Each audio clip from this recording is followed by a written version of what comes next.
Good afternoon everyone. पिछले video में हमने आईयूपीएसी नाम को हम पढ़ रहे थे, उसके कुछ नियम बताए थे। आप पिछले वीडियो को और इस वीडियो को लगातार ही देखें, एक बार में ही देखें तो आपको समझ में आएगा। हमने जो नियम बताए थे मैं एक बार फिर से रिपीट कर देता हूँ। सबसे पहला नियम है लंबी से लंबी कार्बन श्रृंखला का चयन करना। दूसरा है उसमें नंबरिंग करना। तीसरा जो है वो नंबरिंग उधर से होगी जैसे OH समूह वाले कार्बन को न्यूनतम अंक मिले। और चौथा जो है हमने बताया कि नाम लिखते समय सबसे पहले प्रतिस्थापी का नाम, उसके बाद मूल शब्द और उसके बाद अनुलग्न और लगाया जाएगा। अब ये सब बातें, ये जो नियम है, ये कहने में समझ में नहीं आएगी, जब हम प्रैक्टिस करेंगे। अब मैं एग्जांपल से आपको समझाऊंगा कि किस तरह से लिखा जाएगा। देखिए, चलिए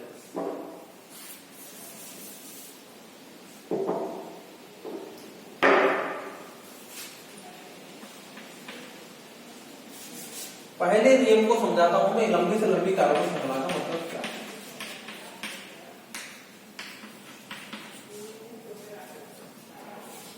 ये कार्बन परमाणु के खंड, तो इनके हाइड्रोजन जुड़े हुए होंगे, मैंने उन हाइड्रोजन को हटा दिया, तो ये कार्बन परमाणु श्रृंखला। तो लंबी से लंबी कार्बन श्रृंखला का चयन करना है तो हम यहां से शुरू होंगे और यहां तक जो लगातार जुड़े हुए कार्बन है, हमने उनको एक साथ क्या कर लिया है, लगातार जुड़े हुए कार्बन को शामिल कर लिया।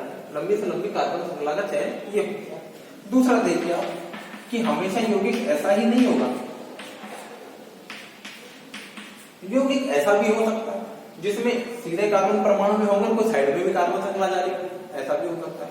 तो हमको लंबी से लंबी कार्बन श्रृंखला इस कार्बन से इस पे कंटिन्यूस जाना है, फिर यहां से लेके यहां से लेके यहां से लेके यहां से लेके। अब वो वापस यूं नहीं आ सकते भाई, या तो आप यूं 1 2 3 4 5 यहां चले जाओ, या 1 2 3 4 5 6। तो अगर ये सेलेक्ट करते हैं ये वाली, तो इसमें कार्बन आते हैं 6, और ये वाली सिलेक्ट करते हैं तो इसमें कार्बन आते हैं 5। तो लंबी से लंबी कार्बन श्रृंखला का मतलब जिसमें सबसे ज्यादा कार्बन हो। तो 6 कार्बन परमाणु की श्रृंखला हमने क्या कर ली, सिलेक्ट कर ली। देखिए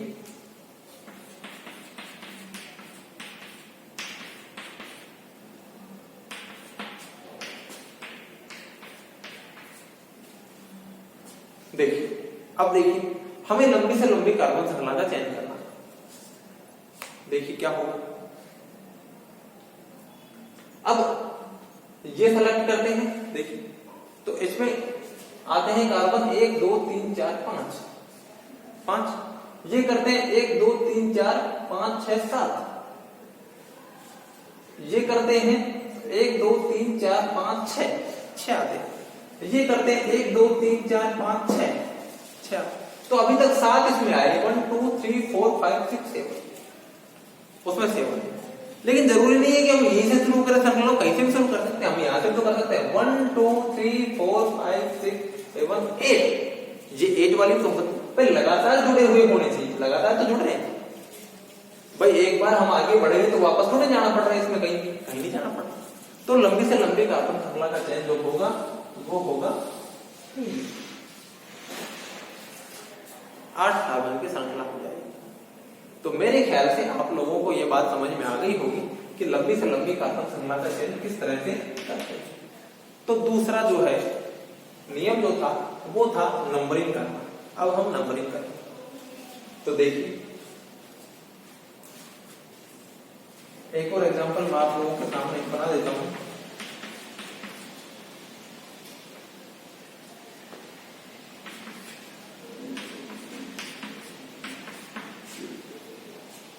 देखिए अब है इसमें भी लंबी से लंबी कार्बन श्रृंखला का चयन करेंगे तो ये 7 कार्बन की श्रृंखला आ गई। अब दूसरा नियम है नंबरिंग का। नंबरिंग उधर से की जाएगी जिधर से OH समूह को न्यूनतम अंक मिले। तो देखिए इधर से करते तो 1 2 3 4 पे आता है OH, और इधर से करते तो 1 2 3 पे आता है। तो नंबरिंग इधर से होगी, इधर 1 2 3 4 5 और 6, क्योंकि न्यूनतम अंक इधर से मिल रहा है। इसमें करते हैं नंबरिंग। देखिए 1 2 3 पे आता है, इधर से करें तो 1 2 3 4 पे आता है। तो इधर से भी जाएगी 1 2 3 4 5 और 6। कोई परेशानी नहीं मेरे ख्याल से। चलिए आगे बढ़ते हैं, इसकी बात करते हैं। इससे पहले हम इसकी बात कर लेते हैं।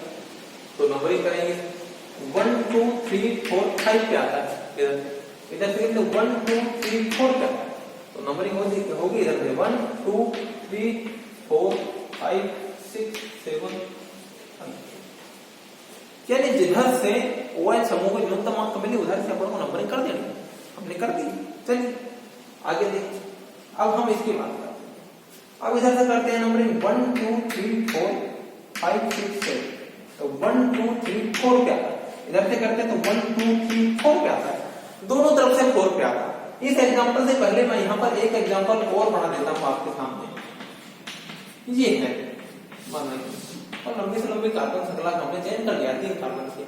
नंबरिंग करते इधर से तो 1 2 3 तो 2 क्या आता है, इधर से करते हैं तो 1 और 2 क्या आता है। तो किधर से भी कर दो, चाहे इधर से करो चाहे इधर से करो, बात एक ही है, उससे कोई फर्क नहीं पड़ रहा, क्योंकि इधर से भी 3 पे आता है इधर से भी 3 पे आता है। अब यहाँ पे आ जाइए आप, रिपीट होके वहां पर वापस यहाँ पे आ जाइए। यहाँ पे देखिए इधर से करते तो 1 2 3 4 पे आता है, इधर से भी 1 2 3 4 पे आता है। अब सवाल है कि सब किधर से की जाएगी।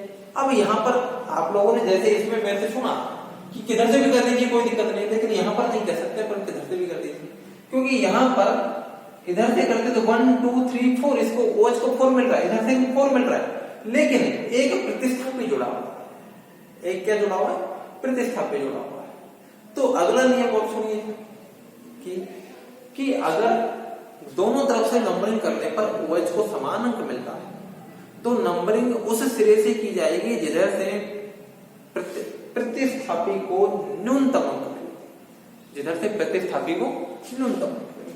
तो अगर इधर से करते हैं तो 1 2 3 4 5 मिलता है, इसको इधर से करते हैं तो 1 2 3 3 मिलता है। यानी OH की तरफ से तो कहीं से भी नंबरिंग हो सकती है दोनों तरफ से, लेकिन प्रतिस्थापी भी आ गया तो उसकी पोजीशन को भी ध्यान में रखा जाएगा, यानी उसको न्यूनतम अंक मिलना चाहिए। लेकिन प्रतिस्थापी को हमें तब देखना है, अभी आगे एक एग्जांपल और बता दूंगा उसमें समझ में आ जाएगा। 1 2 3 4 5 6 7 ये सही है, क्योंकि इसमें प्रतिस्थापी को न्यूनतम अंक मिल रहा है। एक एग्जांपल देखिए आप, ये देखिए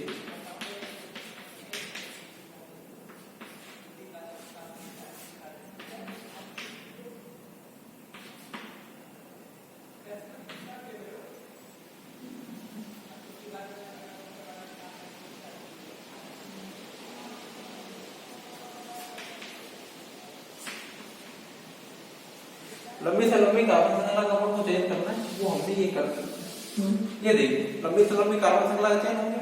अब नंबरिंग की जानी है, देखिए अब नंबरिंग करेंगे तो OH समूह का देखिए 1 2 3 इधर से 1 2 3 4, ठीक है। बोल सर आपने बताया था प्रतिस्थापी को न्यूनतम अंक मिलना चाहिए, देखिए इधर से प्रतिस्थापी 1 और 2 ही मिल रहा है, यहाँ तो OH को 3 मिल रहा है। अरे हमको प्रतिस्थापी और OH को कंपेयर नहीं करना, इस बात को ध्यान से समझ लीजिए। हमें प्रतिस्थापी की पोजीशन तब देखनी है जब दोनों सिरों से नंबरिंग करने पर OH को समान अंक मिले। अगर दोनों सिरों से नंबरिंग करते हैं तो OH को समान अंक नहीं मिल रहा है तो नंबरिंग उधर से की जाएगी जिधर से OH को न्यूनतम अंक मिले। अब इस वाले केस में देखिए इधर से 1 2 3 पे आ रहा है, इधर से 1 2 3 4 पे आ रहा है, तो चाहे इधर कितने ही प्रतिस्थापी क्यों नहीं जुड़े हुए, हमको नंबरिंग इधर से ही करनी है, क्योंकि इधर से करने से OH को न्यूनतम अंक मिल रहा है। जब OH को दोनों तरफ से समान अंक मिलता है तब प्रतिस्थापी देखा जाएगा, उससे पहले प्रतिस्थापी की स्थिति को नहीं देखना है। तो नंबरिंग होगी 1 2 3 4 5 और बात समझ में आ गई। तो ये दो चीजें मैंने आपको बता दी है कि सब लंबी से लंबी कार्बन श्रृंखला का चयन कैसे करना है और फिर नंबरिंग कैसे करनी है, यहाँ तक की जानकारी मैंने आपको दे दी है। अब उसके बाद में आगे क्या करना है वो देखिए। अब देखिए अब हमको इसमें देखिए इसमें कोई प्रतिस्थापी नहीं, इसमें प्रतिस्थापी नहीं, इसमें प्रतिस्थापी नहीं, इसमें प्रतिस्थापी है। देखो एक कार्बन जुड़ा हुआ, एक कार्बन का मतलब एक कार्बन को मैथ कहते हैं, मेथिल, तो मेथिल ग्रुप जुड़ा हुआ है, ठीक है। जब नाम लिखेंगे तो इस प्रतिस्थापी का नाम सबसे पहले लिखा जाएगा, सबसे पहले लिखा जाएगा। और ये प्रतिस्थापी क्या है, एक कार्बन का तो मेथिल, तो मेथिल लिखा जाएगा सबसे पहले। और मेथिल कहाँ उपस्थित है, 3 नंबर पे, तो वो जो जिस कार्बन पर उपस्थित है उसका नंबर भी लिखा जाएगा। अभी हम जब एग्जाम्पल करेंगे तो आपके वो समझ में आ जाएगा। इसमें देखिए ये प्रतिस्थापी, इस प्रतिस्थापी को सबसे पहले लिखा जाएगा, कितने नंबर में, 5 नंबर, तो 5 मेथिल सबसे पहले लिखा जाएगा। वो जब अभी हम एग्जाम्पल पढ़ेंगे तो आप लोगों के समझ में आ जाएगा। इसमें देखिए यहाँ पर ये दोनों का ये प्रतिस्थापी हो गए, ये प्रतिस्थापी है, तो ये प्रतिस्थापी कितने पे है, 5 नंबर पे। ये कितने पे है, 4 नंबर पे। 4 नंबर पे 2 कार्बन है, 2 कार्बन को एथिल कहते हैं, तो ये एथिल 4 नंबर पे ये लिखा जाएगा 4 एथिल। ये मेथिल कितने पे, 5 नंबर पे लिखा जाएगा 5 मेथिल। तो ये नाम से पहले लिखे जाएंगे और फिर इसका नाम लिखा जाएगा। चलिए अब ये बात क्लियर होगी कि सब नंबरिंग कैसे कर दी है, उसमें प्रतिस्थापी क्या होता है, और जो श्रृंखला से बाहर रह जाता है वो प्रतिस्थापी होता है। तो ये जैसे यहाँ प्रतिस्थापी है, यहाँ पर ये भी प्रतिस्थापी है, ये भी प्रतिस्थापी है। तो सबसे पहले प्रतिस्थापी का नाम, वो कितने नंबर पे वो दर्शाना होगा। उसके बाद में ये हमने जो श्रृंखला बनाई है, ये श्रृंखला जो हमने ये श्रृंखला बनाई है, ये कितने कार्बन परमाणुओं की है, तो उतने कार्बन परमाणुओं के अनुसार एक शब्द दिया जाएगा, उस शब्द का नाम, ठीक है। और फिर इसमें सारे एकल बंद है तो उसके लास्ट में एन लगाएंगे हम, और एन लगाने के बाद फिर ये OH है, इसके लिए ओल लगाएंगे, और उस ओल की संख्या बतानी पड़ेगी, कितने पे है, 3 पे है तो 3 ओल। अब देखिए, अब हम एग्जांपल जो करेंगे उससे आप लोगों को समझ में आए। चलिए,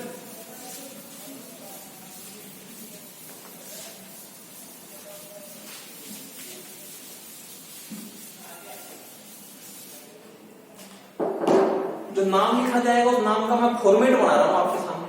तो नाम जो लिखा जाएगा वो सबसे पहले होगा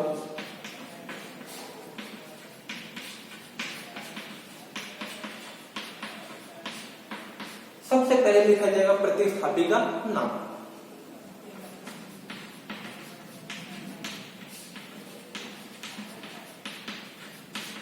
कोष्टक में मैंने लिखा है संख्या के साथ कि वो कितने नंबर पर उपस्थित है, ये हमको बताना पड़ेगा। तो सबसे पहले प्रतिस्थापी का नाम, फिर उसके बाद प्लस, फिर लिखा जाएगा हमने जो लंबी से लंबी कार्बन श्रृंखला चयन की थी, वो श्रृंखला में कितने कार्बन थे, उन कार्बनों की संख्या के आधार पर एक मूल शब्द दिया जाएगा, तो वो लिखा जाएगा फिर मूल शब्द। क्या लिखा जाएगा, मूल शब्द। फिर मूल शब्द के बाद में लिखा जाएगा कि सभी कार्बन कार्बन के बीच में एकल बंध है, हम अभी केवल एल्केनोलों का नाम लिख रहे हैं।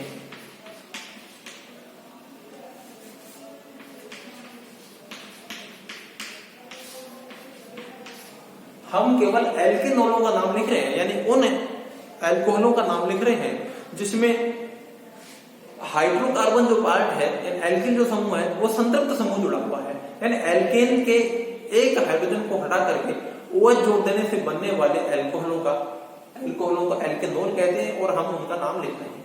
चलिए, तो मूल शब्द के बाद में लिखा जाएगा एन। क्या लिखा जाएगा, एन, मूल शब्द के बाद। देखिए, ये एन एल्केन वाला है, कौन सा वाला है, एल्केन वाला, यानी कि जिसमें जो ये बताता है कि इसमें जो हाइड्रोकार्बन है उसमें सब में कार्बन कार्बन के बीच में एक अलग है। चलिए, और उसके बाद में लिखा जाएगा ओल। ये ओल जो है ये OH समूह का प्रतीक है, OH समूह का नाम है ओल, और ये ओल जो है OH समूह के लिखा जाएगा, OH समूह कौन से कार्बन पर उपस्थित है उसकी संख्या के लिखी जाएगी, यानी कि संख्या के साथ।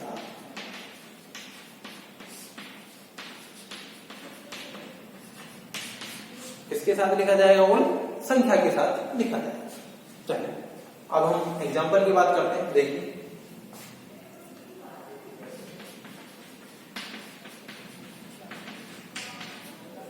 देखिए, इसके बाद लंबी से लंबी कार्बन श्रृंखला का चयन किया हमने, 2 कार्बन। हम नंबरिंग करेंगे, OH को कॉमन मिले तो 1 और 2, इधर से करते तो 1 और 2, OH को 2 नंबर मिलता, इधर से किया तो 1 नंबर, ठीक है। चलिए, कोई प्रतिस्थापी नहीं है, कोई प्रतिस्थापी नहीं है, तो इसका जब नाम लिखा जाएगा तो ये वाला पार्ट तो गायब हो गया। अब मूल शब्द लिखा जाएगा, ठीक है। मूल शब्द के लिए मैं एक बार से आपको बोल के बता देता हूं, वैसे आप सब लोगों को पता है, लेकिन एक बार से रिपीट कर देता हूं। एक कार्बन होता है, उसके लिए मूल शब्द होता है मेथ, 2 कार्बन के लिए H, 3 कार्बन के लिए प्रोप, 4 कार्बन के लिए ब्यूट, 5 कार्बन के लिए पेंट, 6 कार्बन के लिए हेक्स, 7 कार्बन के लिए सेप्ट, 8 कार्बन के लिए ऑक्ट, 9 कार्बन के लिए नॉन, और 10 कार्बन के लिए डेक। उससे आगे भी होते हैं लेकिन हमें उसकी जरूरत नहीं है, हम केवल नामकरण के नियम सीख रहे हैं और नामकरण किस तरह किया जाता है वो सीख रहे हैं। मैं रिपीट कर देता हूं, 1 कार्बन को मैच, 2 को H, 3 को प्रोप, 4 को ब्यूट, 5 को पेंट, 6 को हेक्स, 7 को सेप्ट, 8 को ऑक्ट, 9 को नॉन, और 10 को डेक कहते हैं। तो यहाँ पर ये सब बातें आपको पता है कि 1 कार्बन 2 कार्बन, क्योंकि 9वीं क्लासेस हो जाता है। चलिए, 2 कार्बन को H कहते हैं, तो मूल शब्द H, ठीक। हमने कहा उसके बाद N लगाएंगे, तो H plus N ethane, H plus N ethane. अब ओल लगाएंगे। इसके बाद मैं एक बार से इसको तोड़ तोड़ के लिख देता हूं, पहला नाम जो है वो तोड़ तोड़ के लिख देता हूं। देखिए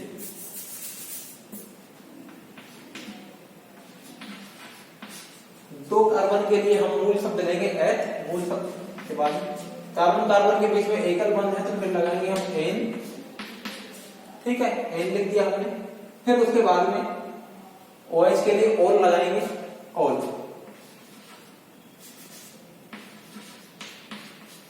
OH के लिए क्या लगाएंगे, ओल। अब ओल की संख्या बतानी पड़ेगी, वो कितने कार्बन पे, तो नंबर 1 पे, तो 1। अब देखिए आप, अगर ये OH यहां जुड़ा होता तो यहां से नंबरिंग शुरू होती तो भी 1 ही होता। तो ये कहीं भी जुड़ा हुआ हो, दो कार्बन में, इस कार्बन पे जुड़ा हुआ, इस कार्बन पे जुड़ा हुआ, उसका नंबर 1 ही होगा। इसलिए ये अंडरस्टूड बात है, ये वेल नोन है, ये दो कार्बन पे जब OH होगा तो वो हमेशा 1 नंबर पे होगा, क्योंकि नंबरिंग वहीं से स्टार्ट होगी। इसलिए दो कार्बन वाले में हम इसकी संख्या नहीं बताते। जब किसी भी चीज को बताने से या नहीं बताने से फर्क नहीं पड़ रहा हो तो हम उसकी संख्या को नहीं बताते। चलिए, तो यहां पर हमको पता है कि ये जिस कार्बन पर जुड़ेगा वो ही 1 हो जाएगा, तो उसकी संख्या बताने की जरूरत नहीं है। चलिए, अब हम इसको सामूहिक रूप से लिख देंगे, तो एथ प्लस एन एथेन और ओल एथेनोल, तो इसका IUPAC नाम हो गया एथेनोल। चलिए नेक्स्ट एग्जांपल की बात करते हैं। इसकी बात करते हैं, लंबी से लंबी कार्बन श्रृंखला का चयन किया, 3 कार्बन, 3 कार्बन को बोलते हैं प्रो। कार्बन कार्बन एकल बंध है तो एन, प्रोपेन, और लास्ट में जोड़ देंगे ओल। अब नंबरिंग इधर से करेंगे तो ये 1 नंबर पे है, तो सर अब नंबरिंग करने की क्या जरूरत है, तो यहां जुड़ेगा तो ये कराएगा, बिल्कुल सर, लेकिन यहां जुड़ा होता तो 2 नंबर पे आ जाता। इसलिए बताना पड़ेगा कि ये 1 पे है कि 2 पे है, क्योंकि यहां जुड़ा होता तो इसका नंबर बदल जाता, लेकिन यहां में यहां जुड़ने से नंबर नहीं बदलता, इसलिए हमने नहीं बताया था। अभी यहां पर बताना पड़ेगा। तो प्रोपेन, अभी ओल कहां पे, नंबर 1 पे, तो प्रोपेन 1 ओल। सुविधा के तौर पर इसको 1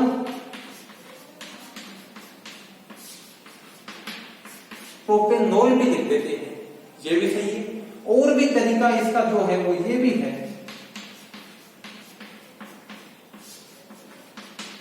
प्रोपेनोल 1 ऐसा भी आपको लिखा हुआ मिल सकता है, तो वहां पर भी आप कंफ्यूज नहीं हो।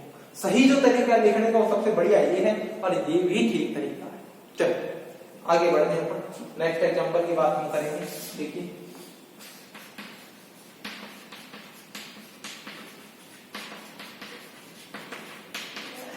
हम इसका नाम लिखेंगे। इसका नाम लिखने के लिए लंबी से लंबी कार्बन श्रृंखला का चयन करेंगे। ये देखिए साहब, लंबी से लंबी कार्बन श्रृंखला का चयन हो गया।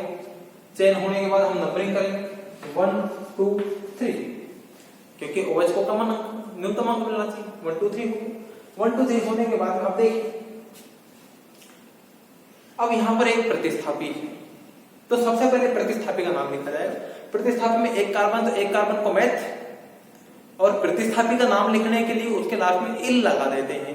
तो एक कार्बन हुआ तो मैथिल, 2 कार्बन हुआ तो एथ होता तो एथिल, 3 कार्बन प्रोप होता तो प्रोपिल, 4 कार्बन होता तो ब्यूट होता तो ब्यूटिल।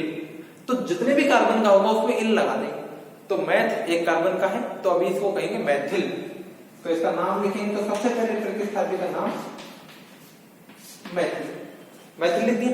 अब ये संख्या बतानी पड़ेगी ये कहां पर है, तो ये मैथिल जो है वो 2 नंबर पे, तो 2 मैथिल, ठीक है, 2 मैथिल। आगे बढ़िए, फिर उसके बाद में 3 कार्बन की श्रृंखला बनी, तो 3 कार्बन को क्या बोलेंगे,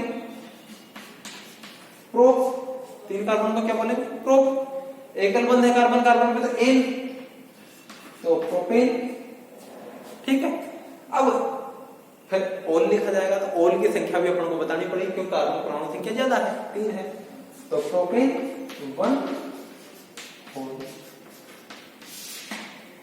तो ओल कहां है, 1 पे, तो 2 मैथिल प्रोपेन 1।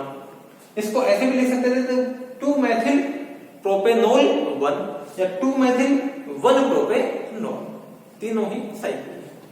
तो ये इसका नाम हो गया। चलिए तो 2-मेथिल प्रोपेनॉल इसका नाम हो गया। एक एग्जांपल हम और देख लेते हैं, चलिए। CH3 CH CH3 CH CH3 OH CH, sorry यहाँ पर H नहीं आएगा, 4 वाले वो देखिए। तो ये हमने एक कंपाउंड लिखा, इसका हमको नाम देखना। तो सबसे पहले लंबी से लंबी कार्बन श्रृंखला का चयन कीजिए। किसी के दिमाग में ये आ रहा होगा सर हमने ये श्रृंखला क्यों चयन किया, हम ये भी तो कर सकते थे। एक ही बात है, उससे कोई फर्क नहीं पड़ता। किसी के दिमाग में ये आ रहा हो सर ये कर सकते थे, ये भी 4 कार्बन की, हम लोग 4 कार्बन ही करते हैं, 4 कार्बन ही कर लेते। ये करने से या फिर ये करने से इसके प्रतिस्थापियों की संख्या और इसके कार्बन परमाणु की संख्या पर कोई फर्क नहीं पड़ेगा, इसलिए हमने ये कर लिया। नंबरिंग करेंगे, सबसे पहले इधर से 1 2 3 4, क्योंकि इधर से करने से OH को नंबर 2 मिल रहा है और इधर से करने से उसको 3 नंबर मिल रहा है। चलिए अब इसका नाम लिखेंगे, तो सबसे पहले प्रतिस्थापियों का नाम। प्रतिस्थापी एक तो ये है, एक ये है, मैथिल। तो मैथिल कितने हैं, 2। तो 2 मैथिल के लिए लिखेंगे हम डाइमेथिल। क्या लिखेंगे, डाइमेथिल। डाइमेथिल। अब डाइमेथिल तो लिख दिया, और सर इसकी संख्या भी बतानी पड़ेगी, बिल्कुल बतानी पड़ेगी, क्यों नहीं बताएंगे। तो एक मैथिल कितने पे, 2 पे, और एक कितने पे, 3 पे। तो लिख देंगे, एक तो था 2 पे है, कोमा, और एक 3 पे है। तो 2 3 डाइमेथिल, एक 2 पे, एक 3 पे, 2 3 तक। 4 कार्बन को बोलेंगे ब्यूट। कार्बन कार्बन के बीच में एकल बॉन्ड है, तो N, ब्यूटेन। 2 3 डाइमेथिल ब्यूटेन, और कितने पे, 2 पे, ब्यूटेन 2 और ये हो गया इसका नाम, 2 3 डाइमेथिल ब्यूटेन 2 और। तो ये है IUPAC नाम। इस तरह से कार्बनिक यौगिकों के IUPAC नाम दिए जाते हैं। मेरे विचार से आप लोगों को ये IUPAC नाम समझ में आ गए होंगे। आप इसकी प्रैक्टिस करना, बुक में बहुत सारे एग्जाम्पल है, कोई परेशानी हो तो आप ऐसे पूछो। इस वीडियो में इतना ही, थैंक यू।